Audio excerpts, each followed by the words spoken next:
Hi, I'm Emmy, and I'm here to make you richer. So let me ask you something, and I want you to really think about this, not just skim past it like you do with your bank notifications.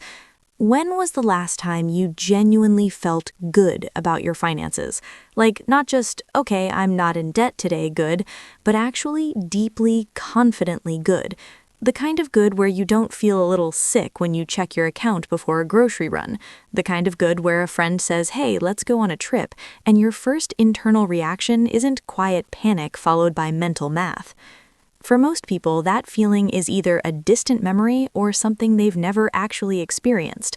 And that's not because they're bad with money. That's not because they didn't pay attention in school. Honestly, school barely teaches you anything useful about money anyway, but that's a whole other conversation. It's because nobody ever sat them down and explained how money actually works. Not the textbook version, the real version, the messy, psychological, deeply human version of why we earn, spend, save, avoid, and sometimes completely self-sabotage our own financial lives. My name is Emmy, and I honestly spend probably too much of my time thinking about money. Not in a greedy way, but in a genuinely fascinated way. I'm obsessed with the psychology of it, the patterns of it, why some people seem to build wealth almost effortlessly, while others work incredibly hard their entire lives and still feel like they're running on a treadmill that's moving just slightly faster than their legs. I think about the gap between knowing what you should do financially and actually doing it.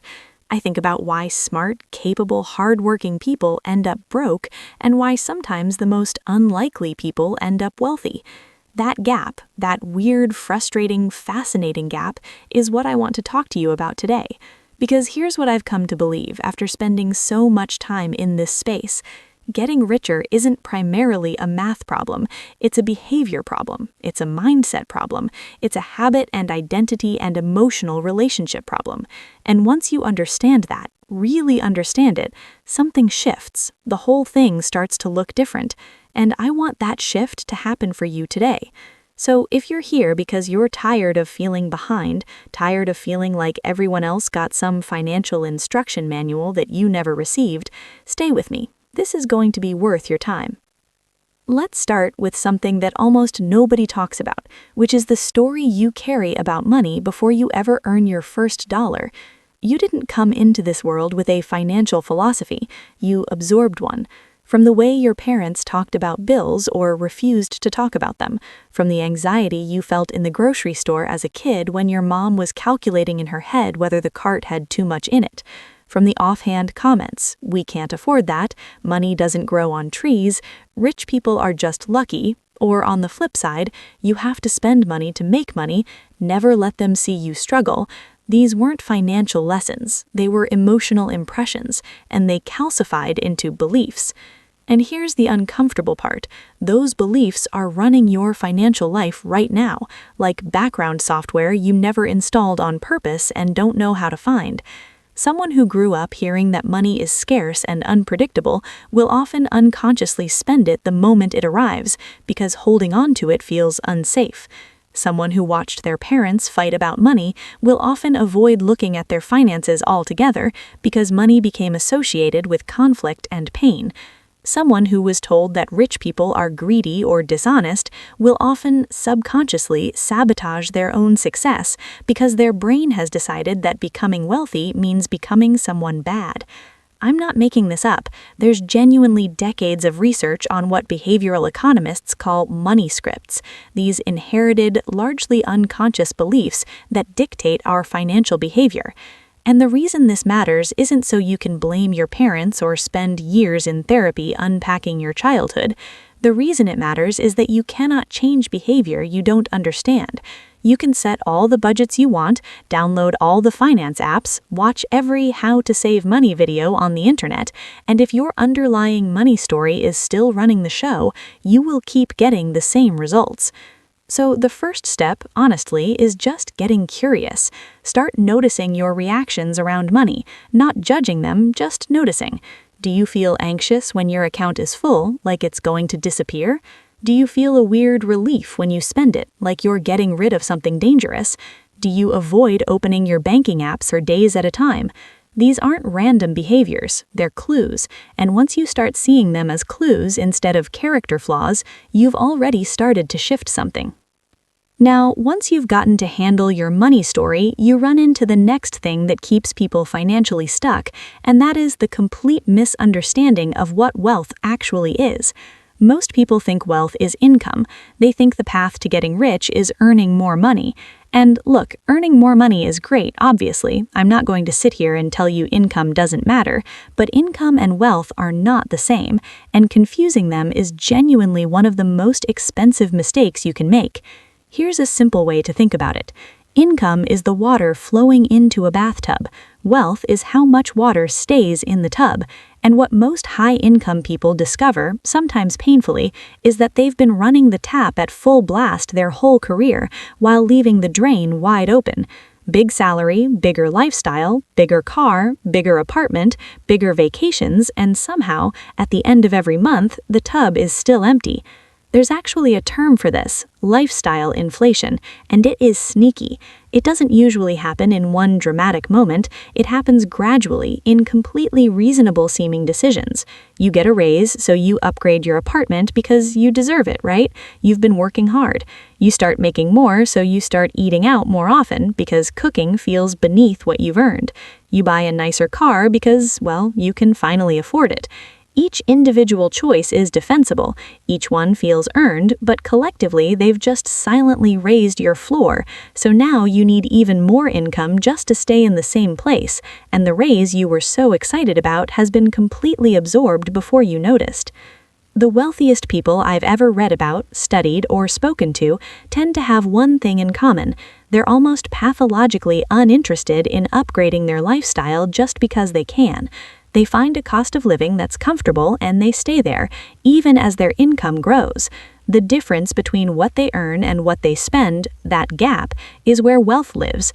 It's really that simple, and yet it's one of the hardest things to actually do in practice, because we live in a world that is constantly, brilliantly, aggressively designed to make you spend.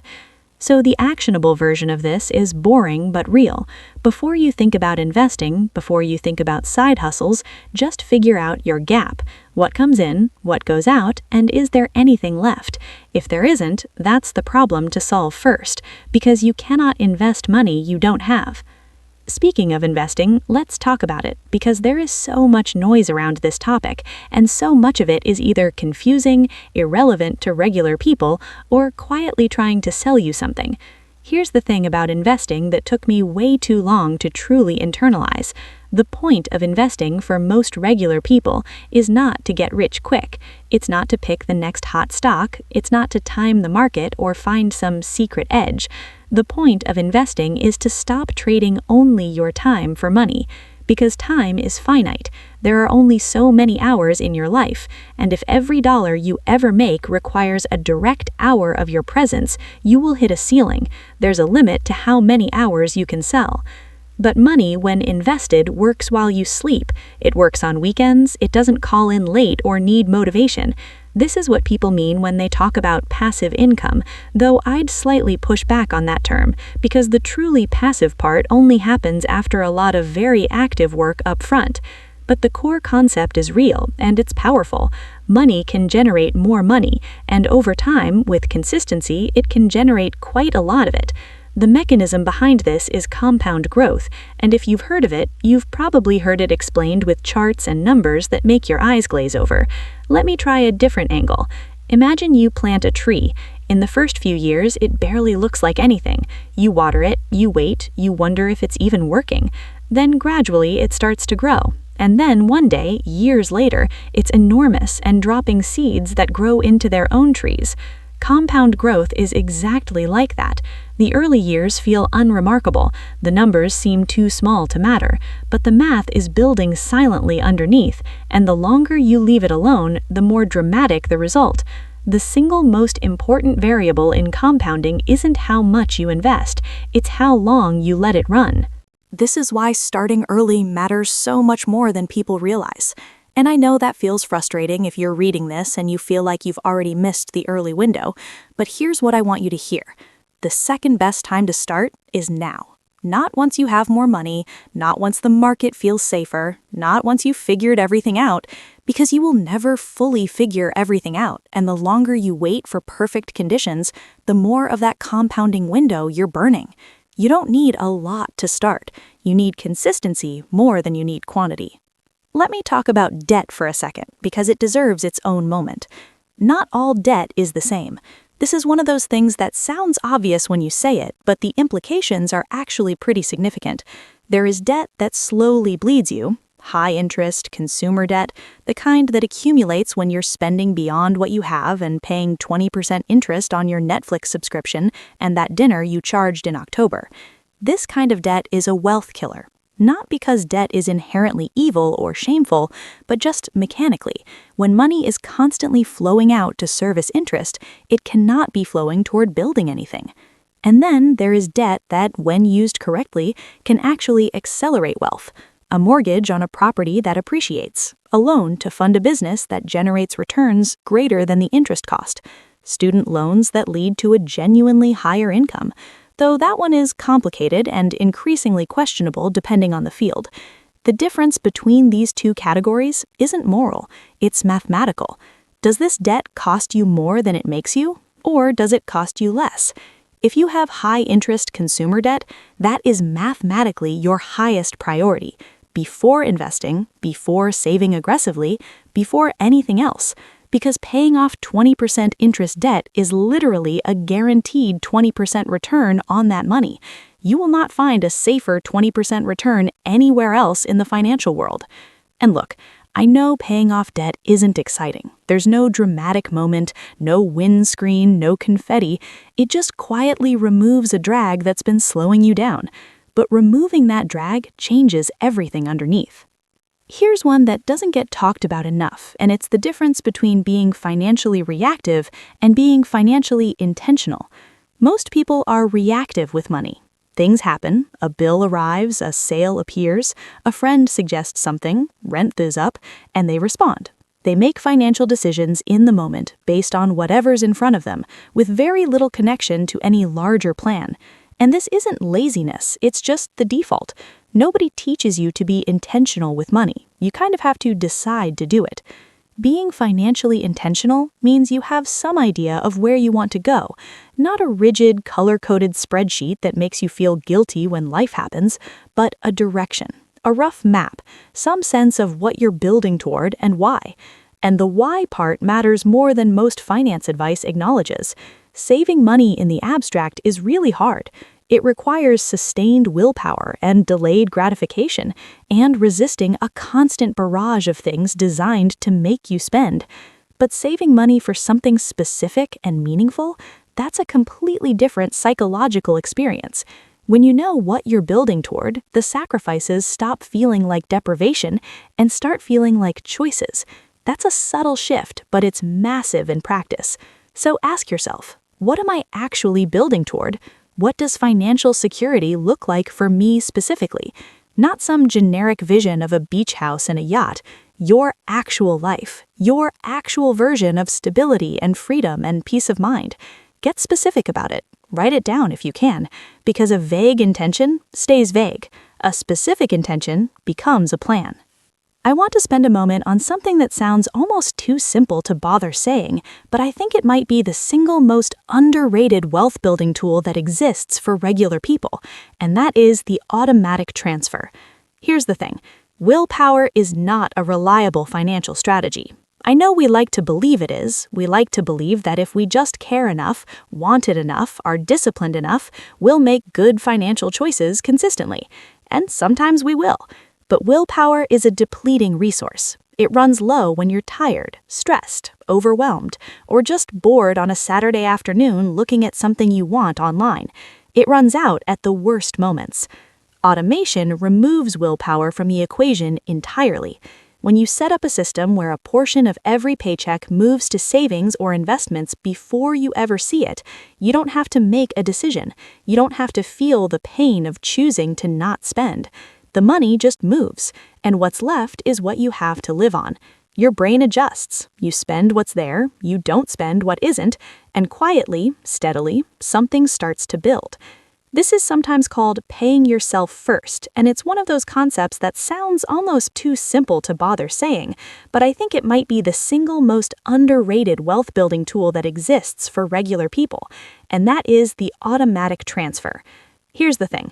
Willpower is not a reliable financial strategy. I know we like to believe it is. We like to believe that if we just care enough, want it enough, are disciplined enough, we'll make good financial choices consistently. And sometimes we will. But willpower is a depleting resource. It runs low when you're tired, stressed, overwhelmed, or just bored on a Saturday afternoon looking at something you want online. It runs out at the worst moments. Automation removes willpower from the equation entirely. When you set up a system where a portion of every paycheck moves to savings or investments before you ever see it, you don't have to make a decision. You don't have to feel the pain of choosing to not spend. The money just moves, and what's left is what you have to live on. Your brain adjusts. You spend what's there, you don't spend what isn't, and quietly, steadily, something starts to build. This is sometimes called paying yourself first, and it's one of those concepts that sounds almost too simple to bother saying, but I think it might be the single most underrated wealth building tool that exists for regular people, and that is the automatic transfer. Here's the thing. Willpower is not a reliable financial strategy. I know we like to believe it is. We like to believe that if we just care enough, want it enough, are disciplined enough, we'll make good financial choices consistently. And sometimes we will. But willpower is a depleting resource. It runs low when you're tired, stressed, overwhelmed, or just bored on a Saturday afternoon looking at something you want online. It runs out at the worst moments. Automation removes willpower from the equation entirely. When you set up a system where a portion of every paycheck moves to savings or investments before you ever see it, you don't have to make a decision. You don't have to feel the pain of choosing to not spend. The money just moves, and what's left is what you have to live on. Your brain adjusts. You spend what's there, you don't spend what isn't, and quietly, steadily, something starts to build. This is sometimes called paying yourself first, and it's one of those concepts that sounds almost too simple to bother saying, but I think it might be the single most underrated wealth building tool that exists for regular people, and that is the automatic transfer. Here's the thing. Willpower is not a reliable financial strategy. I know we like to believe it is. We like to believe that if we just care enough, want it enough, are disciplined enough, we'll make good financial choices consistently. And sometimes we will. But willpower is a depleting resource. It runs low when you're tired, stressed, overwhelmed, or just bored on a Saturday afternoon looking at something you want online. It runs out at the worst moments. Automation removes willpower from the equation entirely. When you set up a system where a portion of every paycheck moves to savings or investments before you ever see it, you don't have to make a decision. You don't have to feel the pain of choosing to not spend. The money just moves, and what's left is what you have to live on. Your brain adjusts. You spend what's there, you don't spend what isn't, and quietly, steadily, something starts to build. This is sometimes called paying yourself first, and it's one of those concepts that sounds almost too simple to bother saying, but I think it might be the single most underrated wealth building tool that exists for regular people, and that is the automatic transfer. Here's the thing. Willpower is not a reliable financial strategy. I know we like to believe it is. We like to believe that if we just care enough, want it enough, are disciplined enough, we'll make good financial choices consistently. And sometimes we will. But willpower is a depleting resource. It runs low when you're tired, stressed, overwhelmed, or just bored on a Saturday afternoon looking at something you want online. It runs out at the worst moments. Automation removes willpower from the equation entirely. When you set up a system where a portion of every paycheck moves to savings or investments before you ever see it, you don't have to make a decision. You don't have to feel the pain of choosing to not spend. The money just moves, and what's left is what you have to live on. Your brain adjusts. You spend what's there, you don't spend what isn't, and quietly, steadily, something starts to build. This is sometimes called paying yourself first, and it's one of those concepts that sounds almost too simple to bother saying, but I think it might be the single most underrated wealth building tool that exists for regular people, and that is the automatic transfer. Here's the thing. Willpower is not a reliable financial strategy. I know we like to believe it is. We like to believe that if we just care enough, want it enough, are disciplined enough, we'll make good financial choices consistently. And sometimes we will. But willpower is a depleting resource. It runs low when you're tired, stressed, overwhelmed, or just bored on a Saturday afternoon looking at something you want online. It runs out at the worst moments. Automation removes willpower from the equation entirely. When you set up a system where a portion of every paycheck moves to savings or investments before you ever see it, you don't have to make a decision. You don't have to feel the pain of choosing to not spend. The money just moves, and what's left is what you have to live on. Your brain adjusts. You spend what's there, you don't spend what isn't, and quietly, steadily, something starts to build. This is sometimes called paying yourself first, and it's one of those concepts that sounds almost annoyingly simple until you actually do it and realize how effective it is. The amount you automate matters less than the habit of automating. Start with whatever you can, even if it's tiny, even if it feels embarrassingly small. The number will grow. The habit is the thing. Let's talk about income, because at some point you do need to address the other side of the equation. There's a somewhat toxic idea floating around in personal finance spaces that everything is about cutting costs. Stop buying coffee, stop eating avocado toast, extreme frugality, coupon stacking, all of that. And look, being intentional about your spending is genuinely important. I've already made that point. But there is a mathematical ceiling to how much you can cut. You cannot spend less than zero. You can only cut so far before you're compromising your quality of life in ways that actually backfire. There is no ceiling, in theory, on how much you can earn. And I want to be really careful here, because I'm not going to tell you to just grind harder, or start 17 side hustles, or hustle culture your way to wealth. That narrative has problems too. But I do think most people significantly underestimate their capacity to increase their income over time with intentional effort.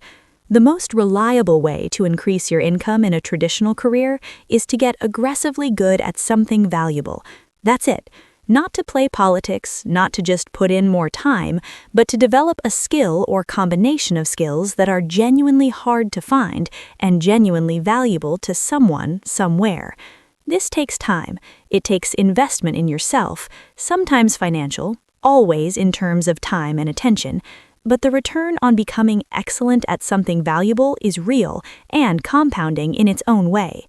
The other avenue, building something of your own, whether that's a business, a creative output, a platform, a product, is riskier, takes longer, and has a much higher failure rate, but it also has no ceiling. And for some people, it's the right path. The important thing is being honest with yourself about which path you're on and whether you're actually moving along it or just thinking about it. Because here's a truth that nobody wants to hear. Thinking about making more money and actually making more money look very similar in your head and completely different in the world. I want to circle back to something I mentioned earlier about the gap between knowing what to do and actually doing it, because I think this is where most financial advice fails people. There are approximately 8 million YouTube videos, books, podcasts, and articles telling you exactly what to do with your money. Budget this way, invest here, automate that, cut these expenses. The information is not the scarce resource. And yet, the majority of people who consume all that information do not meaningfully change their financial behavior. Why? Because information alone doesn't change behavior. Emotion does. Identity does. What I mean by that is this. You won't consistently do things that conflict with how you see yourself. If you see yourself as someone who's bad with money, you will keep being bad with money because your behavior will naturally drift back toward confirming that identity. If you see yourself as someone who's not the type to invest, you won't invest, or you'll start and then quit because it doesn't feel like you. So one of the most powerful things you can do, and this sounds almost uncomfortably simple, is start talking about yourself differently. Not lying, not fake affirmations, but genuinely updating the story. Instead of "I'm bad with money," try "I'm someone who's learning to manage money better." Instead of "I could never be wealthy," try "I'm starting to make decisions that build wealth." These are small shifts in language, but language shapes identity, and identity drives behavior. Over time, consistently, it works. This is not woo-woo advice. This is just basic psychology about how human beings relate to self-concept and action. You become what you believe you are, so start believing something different about what's possible for you financially. One more thing before we wrap up, and it's about the thing that might quietly be doing the most damage to your financial life: comparison. We live in an era of extraordinarily visible wealth. Social media has essentially turned everyone's financial life into a performance, and performances are, by definition, curated. You're seeing people's highlights: the vacation, the new car, the renovation, the outfit. You're not seeing the credit card statement. You're not seeing the anxiety. You're not seeing what's actually underneath the performance. And the problem with constant financial comparison is that it makes you feel behind. It makes you feel like everyone else is further along than you are. It makes you feel like your own progress, which might be genuinely real and meaningful, is worthless because it doesn't look as dramatic as what you're seeing online. And that feeling of being behind is one of the primary drivers of bad financial decisions. It makes you spend to keep up with appearances. It makes you take on debt for things that signal wealth rather than build it. It makes you feel so defeated that you stop trying at all. Your financial life is not a competition with anyone else. It is not a race. The timeline is yours. The starting line was different. The obstacles were different. The resources were different. The only comparison that matters is between who you are now and who you were financially 6 months ago. Are things a little clearer? A little more intentional? Is the gap a little wider? That's it. That's the whole game. So let's come back to where we started, that question of when you last genuinely felt good about your finances. Here's what I want you to take from everything we've talked about today. Getting richer isn't really about finding the perfect investment or earning some magic number. It starts much closer to home, with the story you tell about money, and whether that story is helping you or quietly holding you back. It continues with understanding the difference between income and wealth, and learning to widen the gap between what you earn and what you spend.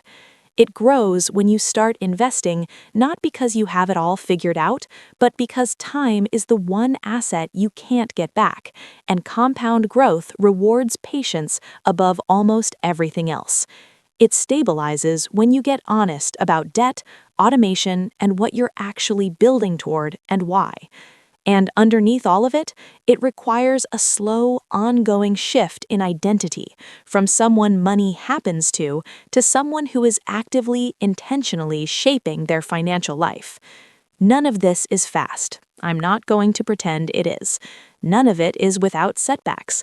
There will be months where it falls apart, where the plan you had doesn't survive contact with real life. That's fine. That's normal.